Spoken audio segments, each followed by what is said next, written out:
ശബരിമല ഭക്തർക്ക് ഇടത്താവളങ്ങളിൽ ആവശ്യമായ സൗകര്യം ഒരുക്കണമെന്ന് ഹൈക്കോടതിയുടെ നിർദ്ദേശം. ഭക്ഷണം, വെള്ളം തുടങ്ങിയ പ്രാഥമിക കാര്യങ്ങൾ ഒരുക്കാൻ ദേവസ്വം ബോർഡും പോലീസും ഇടപെടണമെന്നും ദേവസ്വം ബെഞ്ച് നിർദ്ദേശം നൽകി. അവധി ദിനത്തിൽ പ്രത്യേക സിറ്റിംഗ് നടത്തിയാണ് കോടതി സ്വമേധയാ സ്വീകരിച്ച ഹർജി പരിഗണിച്ചത്. തിരക്ക് നിയന്ത്രിക്കാൻ പ്രധാന പാതകളിൽ തീർത്ഥാടക വാഹനങ്ങൾക്ക് പോലീസ് നിയന്ത്രണം ഏർപ്പെടുത്തി. പലയിടത്തും ഭക്തരെ പ്രതിഷേധമുണ്ടായി. ശബരിമല ഭക്തർക്ക് ഇടത്താവളങ്ങളിൽ ആവശ്യമായ സൗകര്യം ഒരുക്കണമെന്ന് ഹൈക്കോടതി നിർദ്ദേശം നൽകി.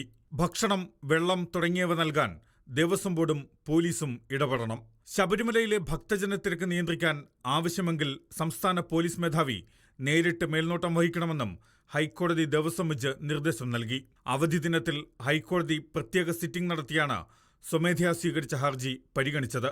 തിരക്ക് കുറയ്ക്കാൻ വിവിധ പാതകളിൽ പോലീസ് നിയന്ത്രണം ഏർപ്പെടുത്തിയത് ഗതാഗത കുരുക്കിന് കാരണമായി. കാഞ്ഞിരപ്പള്ളി, പാല, പൊൻകുന്നം, എരുമേലി, മുണ്ടക്കയം എന്നിവിടങ്ങളിൽ മണിക്കൂറുകൾ ഭക്തർ കാത്തുനിന്നു. കുറച്ച് കുട്ടികളൊക്കെ ഉള്ളതാവുകൊണ്ട് കുറച്ച് ബുദ്ധിമുട്ടുകളുണ്ട്.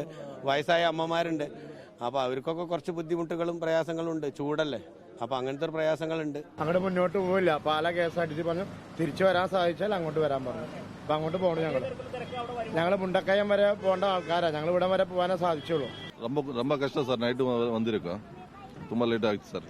காலை 5 மணிக்கு வந்து வண்டி நின்னது. ഒരു സ്റ്റെപ്പ് എടുക്കല. കോട്ടയം കുമളി റൂട്ടിലെ ദേശീയപാതയിലും മൂവാറ്റുപുഴ പുനലൂർ സംസ്ഥാന പാതയിലെ പൊൻകുന്നം പാല റോഡിലും വാഹനങ്ങളുടെ നീണ്ട നിരയായിരുന്നു. തീർത്ഥാടകർക്ക് മണിക്കൂറുകളോളം വാഹനത്തിനുള്ളിൽ കഴിയേണ്ടി വന്നു. കടുത്ത ചൂടിൽ കുടിവെള്ളം പോലും ലഭിക്കാതെ ആയിരക്കണക്കിന് തീർത്ഥാടകരാണ് പ്രതിസന്ധിയിലായത്.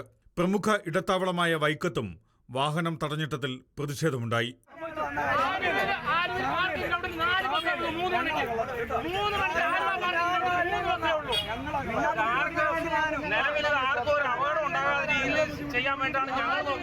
റിപ്പോർട്ടർ, കൊച്ചി, കോട്ടയം.